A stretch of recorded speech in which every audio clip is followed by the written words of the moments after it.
Shalom to the hopeful elect of Israel. Let us give all praise, glory, and honor to Yahweh, Bahashem, Yahweh Shah, Bahashem, Racha HaKodash, and double honor to our elders and apostles of the great millstone. Again, peace and salutations to the hopeful elect of Israel, starting with 244,000 men, putting their lives on the line, day in and day out. All right, for the testimony of Yahweh Shah. This morning I have a clip. It's for educational and edifying purposes only. I got a clip off of YouTube of look like a Moabite, or it could be an Ammonite, right? But these Christians are creating more and more bug outs.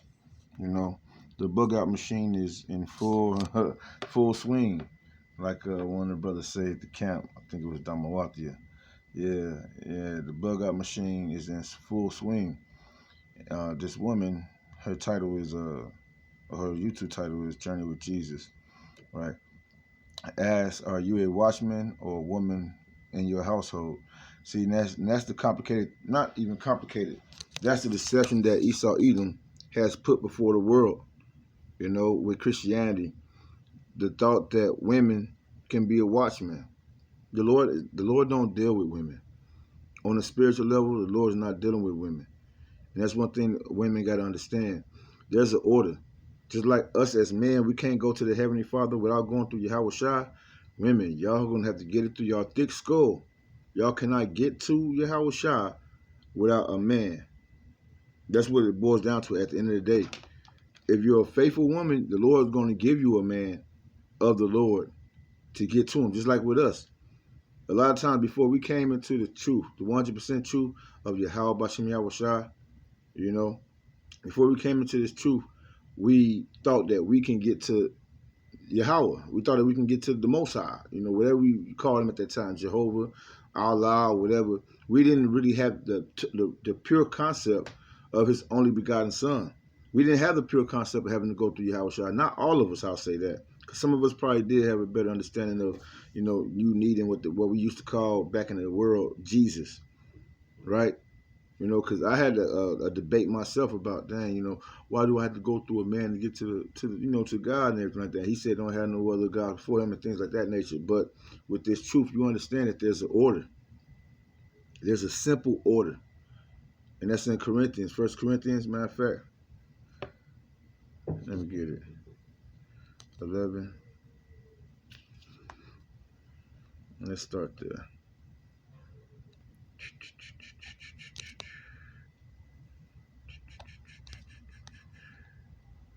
And this is in the New Testament.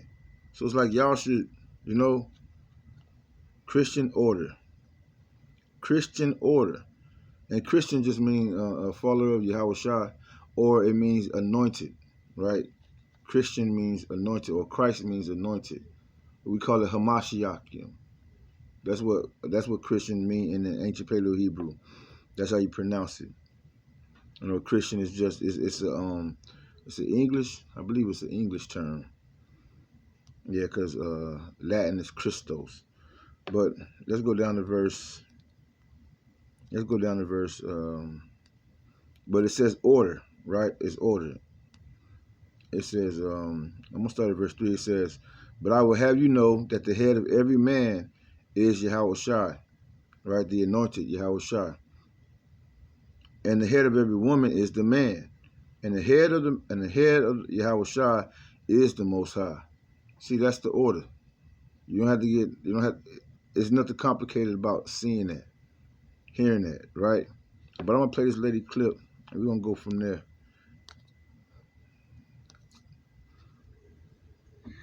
Hi everyone, welcome to Journey with Jesus. This is Via speaking. I pray in the Lord that everyone is doing well today and that you are abiding in the Lord. My topic today is slightly different. This is in the spiritual warfare area. So my question to you is, as a standard, are you the watchman of your household? And so the reason why I ask you this is because if you are not spiritually inclined, this is not going to be a fruitful walk for you. You got to remember Ephesians 6:12, all the way through verse 18, I believe. Paul states that we don't fight against flesh and blood, but against powers, principalities, rulers of the darkness of this world, and spiritual wickedness in high places. If you hear me talk in my prior videos, I'll touch on this from time to time. I will say something like, your husband is not your enemy, and so the wife, okay, same as the wife. And the enemy is Satan and his minions, right? I always say that. So you don't argue with them, you don't fight with them, rather you love them, you honor your spouse, you have compassion and patience and understanding and forgive them. So we have. And see, this is Christianity. This is the bug out Christianity belief system. All right, like I don't know if she has a husband, but she says she has a house in her household. In this story, she talks about her sister. Matter of fact, I probably should get to that, but not right now. Give me 1 second. This Christianity, I'll call it plantation Christianity, as the elders and apostles and bishops dub it. You know, slavery, plantation Christianity has destroyed our people first and foremost. These so-called Negroes, Latinos, Native American Indians, but it's also destroyed the rest of the world. You know, all these other heathen nations as well. This woman has no reason to be putting herself out there. You know, in Ghana right now, they're killing so-called Christians. They're getting rid of them. She would be one of the ones on the plate right now, right? Men are the watchmen. The Lord only deal with the men. All right, let me get a precept in Proverbs. Let's go to Proverbs. Slakia 8. I'm going to jump down to verse 4. It says, Proverbs 8, chapter 4. Matter of fact, I'm going to start at verse 1. It says, do not wisdom cry, and understanding put forth her voice? That wisdom is the fear of Yahweh Shem Yahushua. Right? She standeth in the top of high places, by the wall in the places of the paths. What's that? That's these men on the highways and hedges, preaching the word of Yahweh Shem Yahushua in fear, in meekness, in humility. You know, being what? Being watchmen. Being watchmen for the nation of Israel, not just for your household. Because the Lord said it's going to come a time where even those of your own household, or roughly paraphrasing, a man's foes will be those of his own household.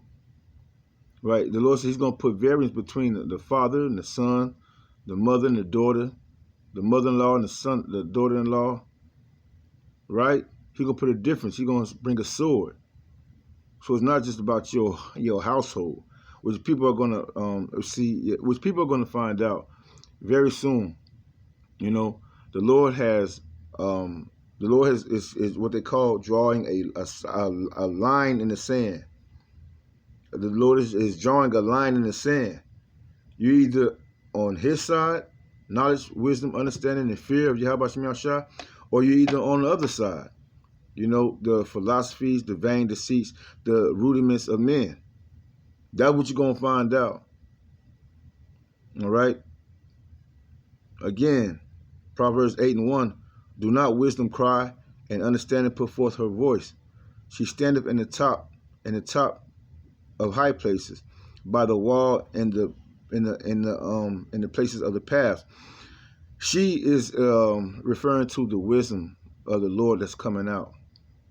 The words of the Bible she's compared to wisdom. You know, someone Sophia. You know, someone you're supposed to be intimate with on a daily basis. You know, someone you're supposed to love and endure.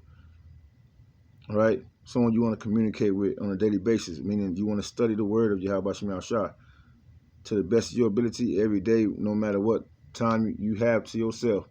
Or you know, even with the pressures of the world coming down on you, you want to make some time to receive this wisdom. All right, verse 3, it says, she crieth at the gates, at the entry of the city, at the coming in at the doors, right? And that's downtown. Most downtowns in big cities and surrounding cities. Then you have certain places where markets and particularly like me, I'm stationed by a mall, outside of a mall, or outside the gates of the mall, or people going to the mall. I'm not like outside the actual stores or nothing like that. I'm not outside of J.C. Penney's preaching, no, I'm outside like on the outskirts, going into the mall, and or at a DMV, somewhere where a lot of different people are coming to take care of the so-called business during the day. All right. Again, it says she cried at the gates, at the entry of the city, at the coming in at the doors. Verse 4, unto you, O men, I call, and my voice is to the sons of men. All right. And as we all know, the Lord say, those that hear his voice, how it go? It go, my sheep hear my voice. All right. Because that's who the Lord's coming back for, his sheep, the lost sheep of Israel. And right now, only 1/3 of those lost sheep are the ones that can hear the voice of Yahweh B'Shem Yahushua. And they're going to honor it. They're going to obey it. They're going to obey his voice. The voice say, don't go here, don't go there. The voice say, come here, you go to him. The voice say, sit down, eat, wake up. Whatever Yahweh say, we're doing our best to incline to his voice. All right. Again, verse 4, unto you, O men, that's the point. O men, I call. Precept to that is in Ezekiel 34. Ezekiel 34.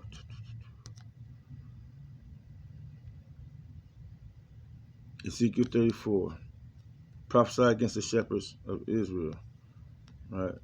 The restoration of Israel. Now we're going to go ahead to verse 31. All right. Okay, the restoration of Israel. I'm going to start at verse... I'm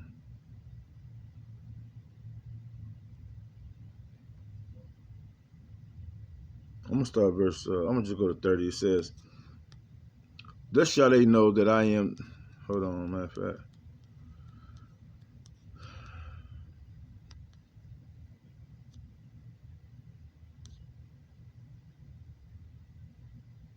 I'm going to start at verse 22. It says, therefore will I save my flock, and they shall no more be a prey, and I will judge between cattle and cattle. And I will set up one shepherd over them, and he shall feed them, even my servant David. He shall feed them, and he shall be their shepherd. And I the Lord will be their power, and that's Yahweh. I will be their power, their God, and my servant David, a prince among them.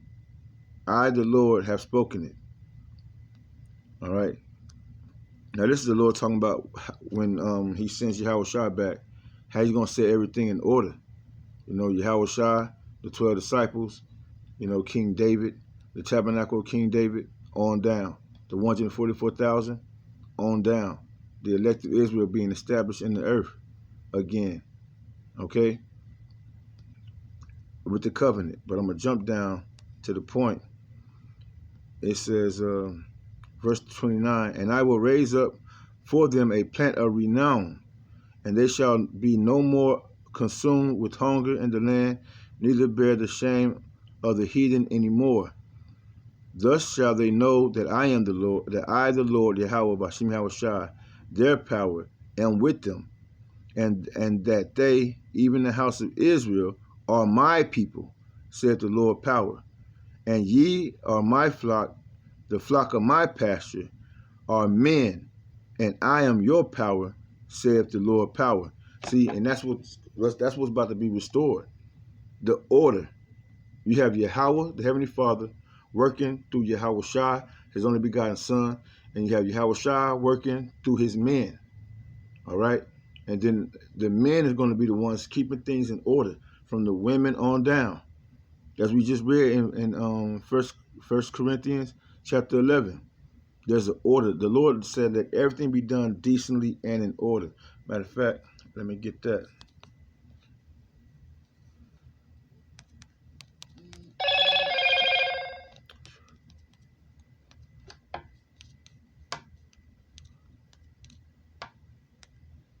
I know I spelled it wrong.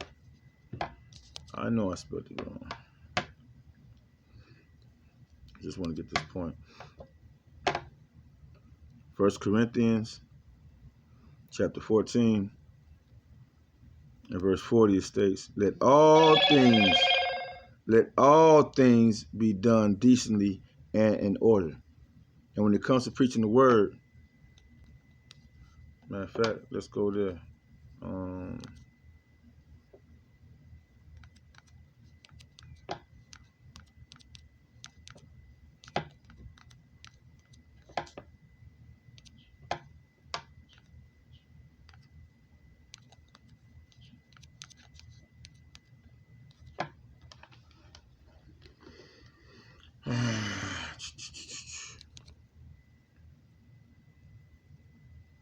This is a command.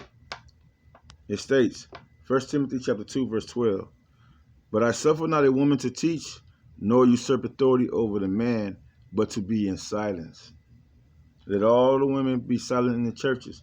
And if they have a question, let them ask their husbands at home. Right? If everything was done decently and in order, a woman would have a husband at an early age. All right? Saying, or here in America or whatever, in the Western Hemisphere, around the ages of, 18, she should be prepping for her man between the ages of her puberty. She should be getting prepped for marriage for a husband between the ages of puberty, which is as the scriptures said that the past the age of her flower, is when she has her first puberty call, I'll say. The same thing for the young man, which is probably around 11, 12, 13 years old, right? That's when they should start learning how to be adults, how to conduct themselves as adults. Women, not to saying to take on the actions at that point, no. Because a man conducting yourself as an adult for a man would be to get a job. As it says in Ecclesiastes, Ecclesiasticus, Sirach, it tells us that our sons to make our sons labor. Let me get it.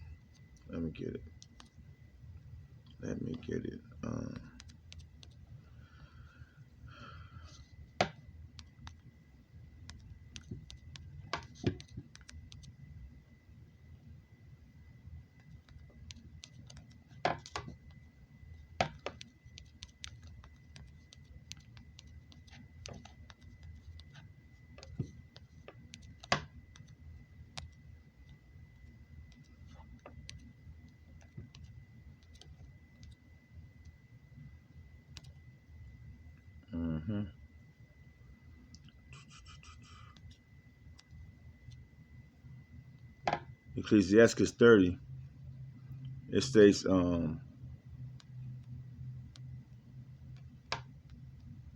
can get all this. Let me get all this. This is when a young man gets to the age of like 12, 13, 14, you want to keep this on his mind. Verse 1, it says, he that loveth his son causeth him oft to feel the rod, that he may have joy of him in the end. So you're going to chastise your son if he's going off. You want to make sure that he understands there's a punishment for all your actions, right? As the Lord is teaching us, because a lot of us, we didn't have our father passed away, or our father left, or, our mother ran our fathers away, so we never had that. We only had one side of the coin, right? We only had one type of spirit bringing up the majority of us. I'm not going to say all of us, because some of us still have their fathers in their life. Call halal yahbashim shah, right? But some of us didn't. So the Lord is whipping that butt right now, getting us straight. Verse 3, he says, verse 2 says, he that chasteneth his son shall have joy in him, and shall rejoice of him among his acquaintances. He that teacheth his son grieveth he that teacheth his son grieveth the enemy, and before his friends he shall rejoice of him. Yeah, because when you teach your son, you have that what Esau Edom, the enemy, don't like. Why you think that he had the statue of you could have a woman move in? He'll give women government benefits, but the man can't be there. But at the same time, he'll take away the jobs from the communities. These specifically talking about Negro, Latino, and Native American, Indian, so-called communities. This is where this action mainly took place in. The welfare stepping in, then telling the women, you can't have no men staying with you, because if you do, you can't receive these benefits, right? But when a man teaches his son, then the enemy is grieved, because he has it goes back to slavery. It goes back to being in captivity under our oppressors. From day one.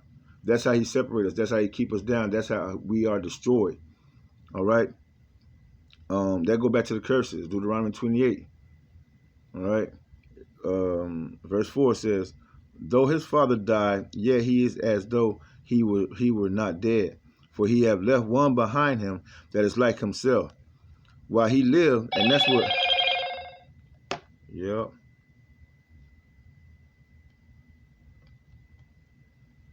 Yep. You hit it right on the head.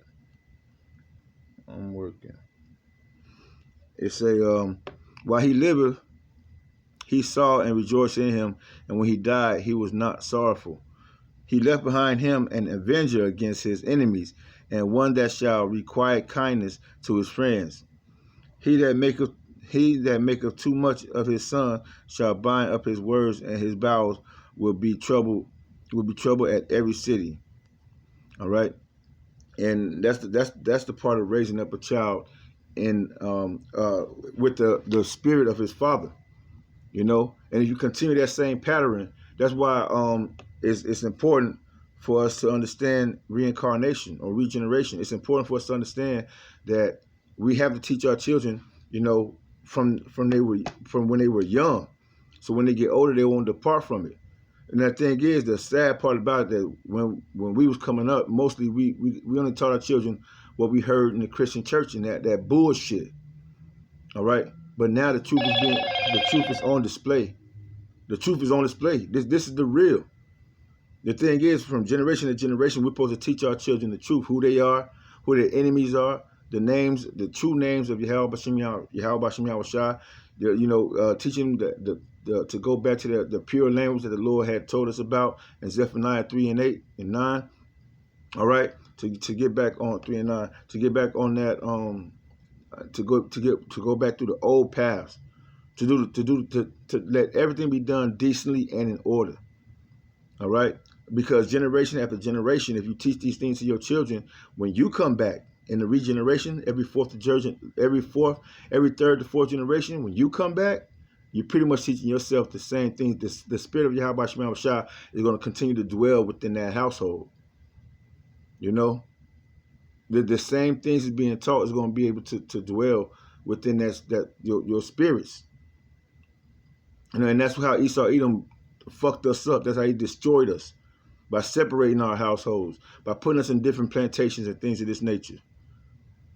We weren't able to raise our children how we want to. And even in these days, it's hard for us to raise our children because of the list of the things that's against us. What she's talking about, the power, what she's going to say something about the spiritual powers.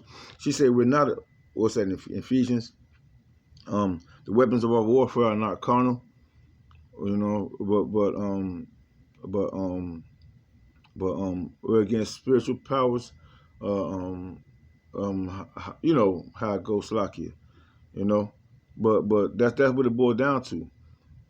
Us being the watchmen are telling our people who they are, the names of their power, Yahweh Shem Yahweh Shai, and what's really going on. And let me finish my point right here. Let me jump down.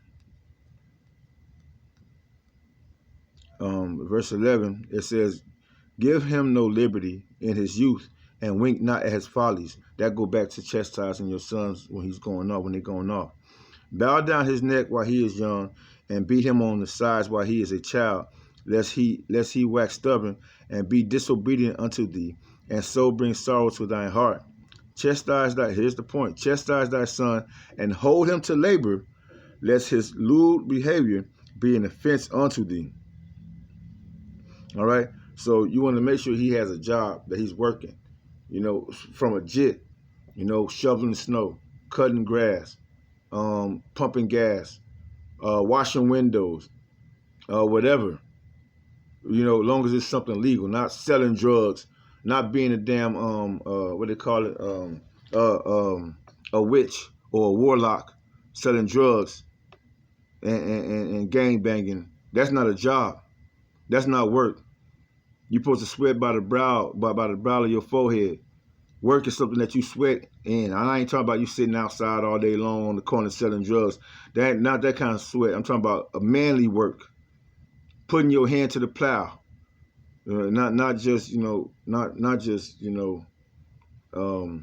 not just working, but actually putting your hand to the plow. A man, an Israelite man, should be speaking these words.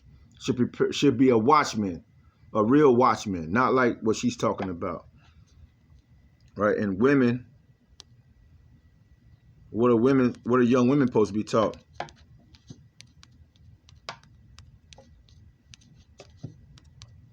I'm about to get it. I don't want it to be too long.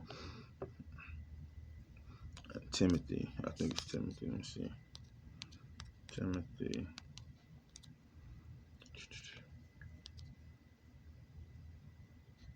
Open you up.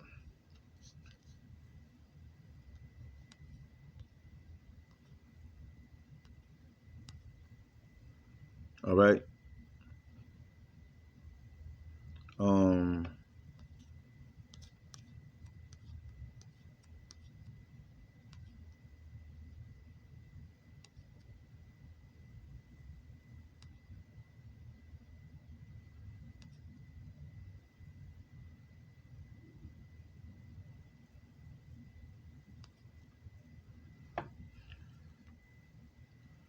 No, that's not the one. It's in First Corinthians, perhaps. No, it's in Timothy. Let me see.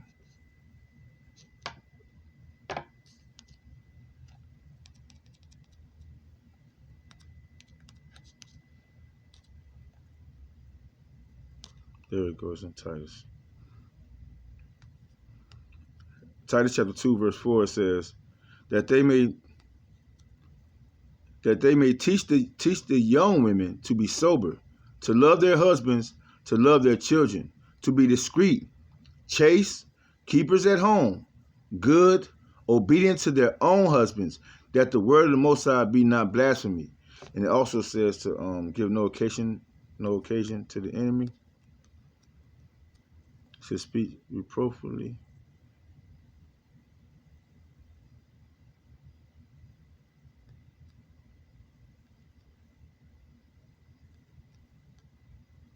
It says,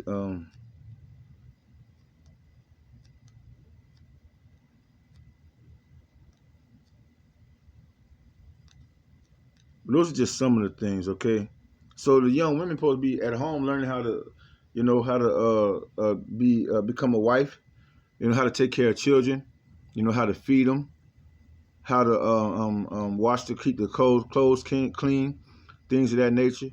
Maybe find a little job that can keep some money coming in, in her spare time, not just sitting around watching TV all day long, watching stories and, playing video games and you know how this generation is being brought up. No, you're supposed to be teaching your daughters how to get prepared for the world. The same thing with the men. Young men supposed to be getting prepared for the world. So what she's rambling on about is like worldly things, like things you've been taught in Christianity pretty much. I'm gonna let it go a couple of minutes and I'm gonna get up out of it because it's probably like 30 minutes already.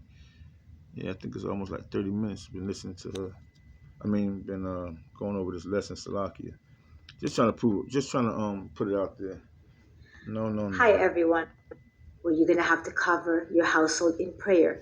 There's going to be a time where you even have to cover other household in prayer. So let me just give you an example, because I like to always give example here, because it becomes relatable and practical, okay? Not just using things or having imaginations in my head. No.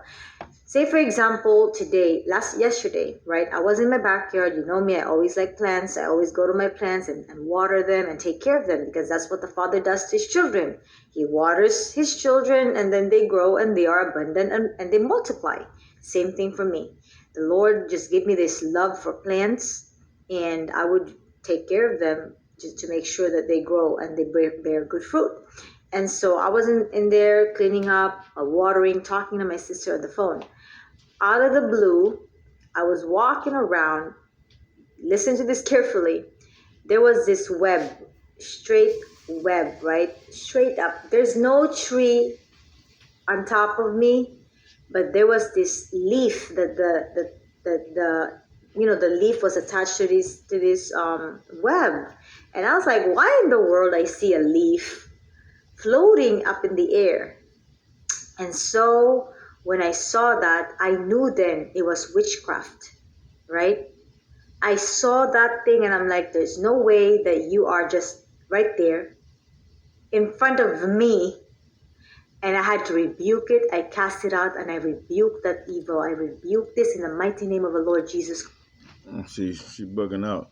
A leaf gets stuck in the web all the damn time. You know, a leaf can get stuck in the web all the damn time. But I mean, everything probably have a spiritual connotation to it. You know, I guess that depends on what you believe in. Y'all can watch her story all you want to, but I want to question the fact of her saying, "Are you a watchman or a woman in your household?" Because the watchmen of Israel, which I'm gonna get, matter of fact, let me get that and close out. The watchmen of Israel are doing pretty much two things.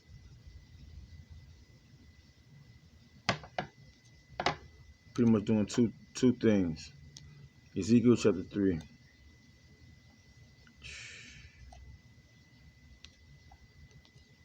This is the first thing that we do. Ezekiel's commission. Yeah, we are commissioned by Yahweh Shemiah Shah. It say, verse 1, moreover, he said unto me, son of man, right?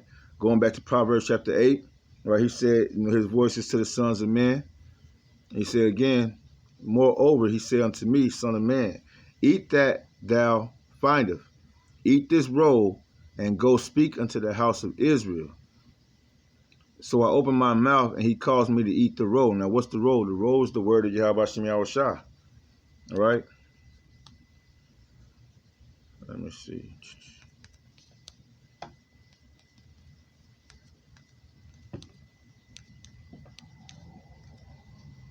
It's the word of Yahweh Shemiah Shah.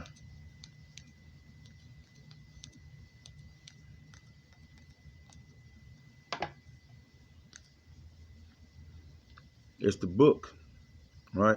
Revelations 10 and verse 9, it says, and this is John the Revelator speaking.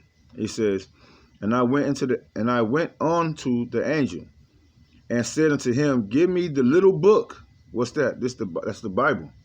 Give me the little book. And he said unto me, take it and eat it, and it shall make thy belly bitter, but it shall be in thy mouth sweet as honey. All right, so it's talking about the book, the Holy Bible, the word of Yahweh Shemiah Shah.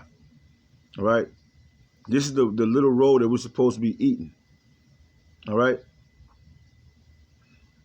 verse 10, it says, and I took the little book out of the angel's hand and ate it up. And what they call that? They call it food for knowledge, right?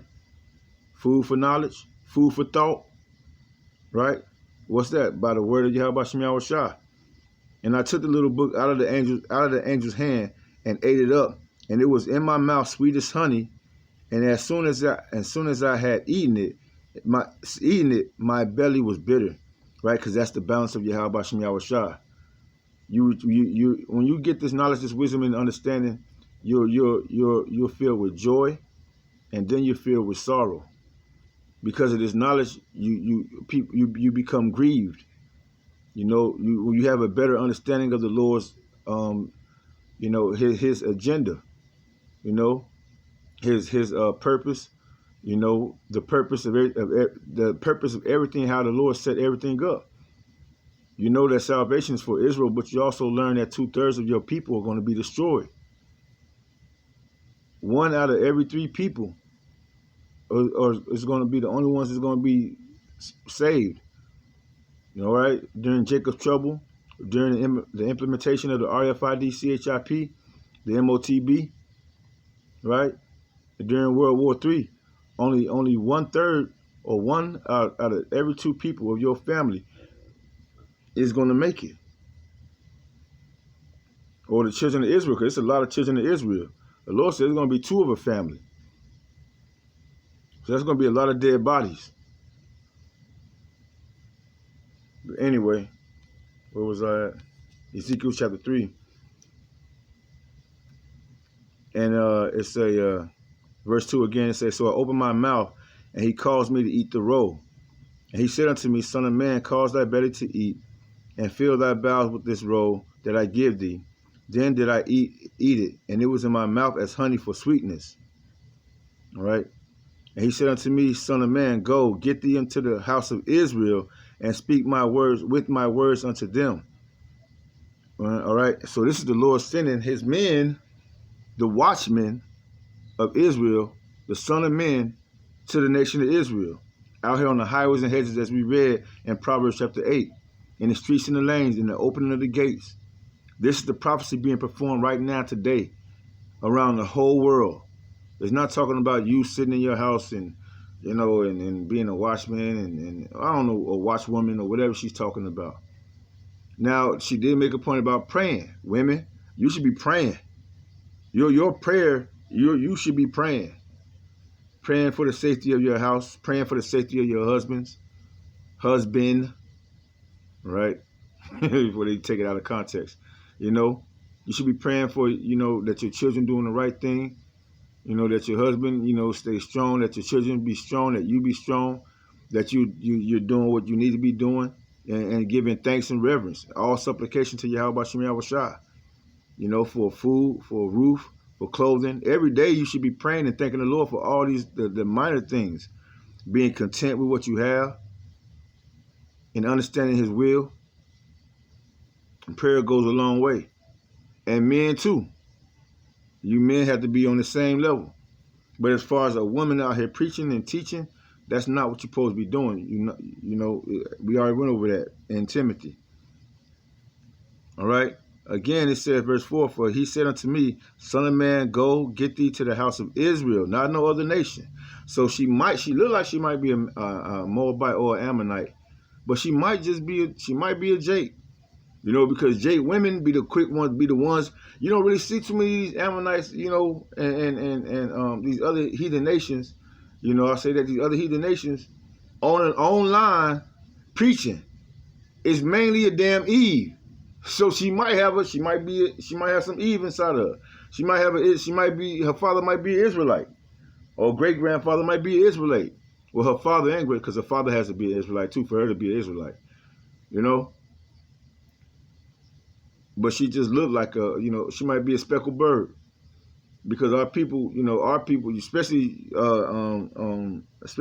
Judah, these Judites, you know, Eve always like to go out there and so-called preach and put their 2 cents in every damn thing. So, and she'd been out for about a year as I was doing my research while I was listening to her. She'd been out for about a year or 2, you know, or within a year, I say, within 2 years, I'll say.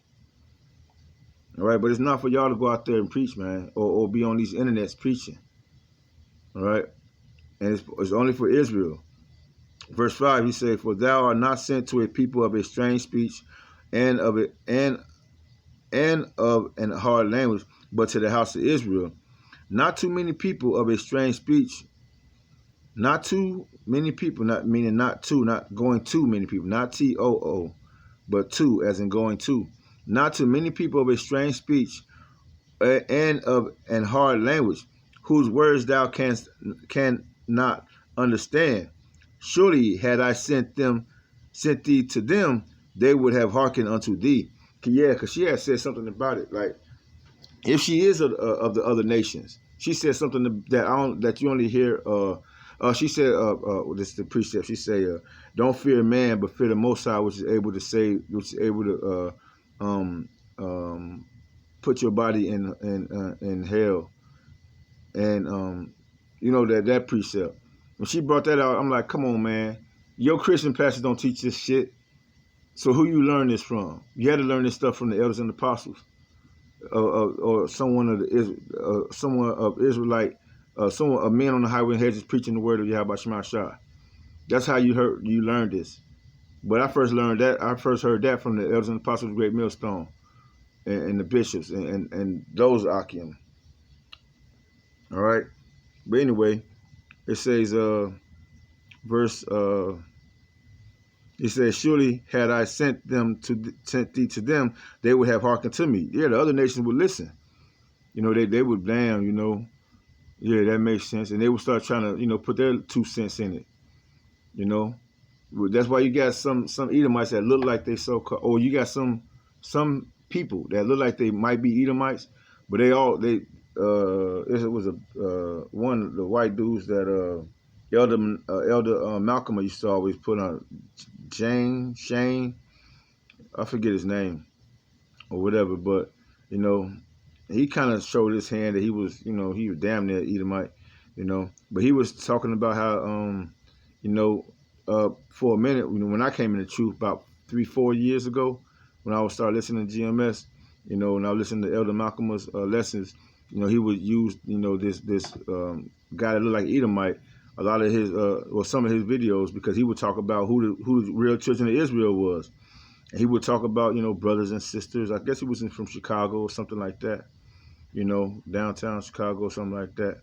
And he would, you know, call the Negroes, Latinos, Native American Indians, you know, the people of Israel, the true people of Israel. And he would make all type of videos. You know, so you got, you know, those of the other nations that would sit up there and they'll be like, yeah, you know, I understand, I believe this is true. But our own people was the ones that don't hearken. Verse 7, it says, but the house of Israel will not hearken unto thee, for they will not hearken unto me. For all the house of Israel are impudent and heavy and hard-hearted. Behold, I have made thy face strong against their faces, and their forehead strong against and thy forehead against their foreheads. As an adamant harder than flint have I made thy forehead. Fear them not, neither be dismayed at their looks, though they be a rebellious house. Moreover, he said unto me, here's that beautiful word, that beautiful phrase, son of man. The same phrase that we seen in Proverbs chapter 8, verse 4. Son of man. It don't say son of woman. Son of man. It don't say daughter of man. Son of man. All my words that I speak unto thee receive in thine heart, and hear with thine ears, and go. Get thee to them of the captivity. Who's of the captivity? The children of Israel. And go and get thee to them of the captivity unto the children of thy people, and speak unto them, and tell them, thus says the Lord, that the Lord God, Yahweh B'Shem Yahweh Shai, whether they hear or whether they forbear. All right. So everything that we learn from the scriptures, that we learn who we are, the names of the Lord, the proper names of the Lord, you know, the prophecies is going to take place, the things that's happening right now, right? Who's who, was what, our enemies, you know, the inventions of Esau, Edom, even the philosophies, even like we going over this lesson right now, just the fact of women wanting to preach the word, claiming it to be watchmen or watchwomen or prophets. All right. The Lord said that he was going to give them dreams and make them, you know, and have them speak, you know, prophecy, meaning to say before. But you're not going to be doing the acts of the man, like going on the highways and hedges and prophesying. You know, whatever dream or vision the Lord give you, you're going to tell to a man of the Lord, and, you know, he's going to break it down for you through the spirit of Yahweh B'Shem Yahweh Shai to get the proper understanding. Because there's a lot of women, a lot of children, sons and daughters, fathers that's had visions. The Lord has had visions about the chariots of the Lord, the UFOs coming, what they're going to be doing, earthquakes in diverse places. All these horrific dreams. Plenty of people have seen. Men, women, children, fathers, daughters, sons, so on and so forth. like the Lord said in Joel chapter 2. And it was also brought up in Acts chapter 2, right? You can see about the divisions, you know. You could go read that for yourself. Joel chapter 2, you can start at verse 28, and at Acts chapter 2, starting at like 15. All right, but let me get ready to close this out. Let me jump down to verse 16. Ezekiel 3 and 16 says, "And it came to pass at the end of 7 days that the word of the Lord Yahweh Bashim Yahushua came unto me, saying, Son of man, I have made thee a watchman unto the house of Israel, Yasharallah, you so-called Negroes, Latinos, Native American Indians, West Indians, and Haitians, and the rest of the speckled bird. Therefore, hear the word of my mouth, at my mouth, and give them warning from me." All right? And that's to warn our people to repent of their sins and return back to Yahweh Shema Shah before he destroy this God-forsaken place. "When I say unto the wicked, thou shalt surely die, and thou givest him not warning, nor speaketh to warn the wicked from his wicked way, to save his life, the same wicked man shall die in his iniquity, but his blood will I require at thine hand. And yet if thou warn the wicked, and he turn not from his wickedness, nor from his wicked way, he shall die in his iniquity, but thou hast delivered thy soul. Again, when a righteous man doeth turn from his righteousness and commit iniquity, and I lay a stumbling block before him, he shall die, because thou hast not given him warning. He shall die in his sin, and his righteousness shall be, and his righteousness which he have done shall not be remembered, but his blood will I require at thine hand. Nevertheless, if thou warn the righteous man, that the righteous sin not, and he doeth not sin, he shall surely live, because he is warned. Also, thou hast delivered thy soul." Okay, and that's the point, delivering our souls, by warning our people, rebuking our people, because that's what we went off in the beginning. We stopped warning our people, we stopped rebuking our people, and we start, this culture, this no snitch culture. No snitch culture. It ain't just now. This happened to us back in Jerusalem. This happened back to us in our homeland. Hey, don't tell nobody, don't say nothing, don't snitch. And that's why we all the way over here on the other end of the world. We're over here in the Western Hemisphere, right? Talking about we love Jesus and celebrating Christmas and all these pagan holidays and bullshit. Well, at least 2/3 of our people are. Through the spirit and power of Yahweh Shema Shah, we're not. If we are that elect number, we ain't doing that bullshit no more. With that, being a watchman is to warn our people what the things that's coming, and to let them know to repent before the Lord destroy them. Warn them from him. That's what being a watchman is. It's not talking about your own little house or whatever and shit like that. Women, y'all gotta learn how to shut up, man. Just shut the fuck up. With that, I'm gonna close out, giving all praise, glory, and honor to Yahweh, Bashim Yahushua, Bashim Kodash. Double honor to the elders and apostles of the great millstone. I hope this lesson is edifying, encouraging, and to the hopeful elect, endure. Yahweh, Yahushua, Batazar, endure. Till next time, Shalom.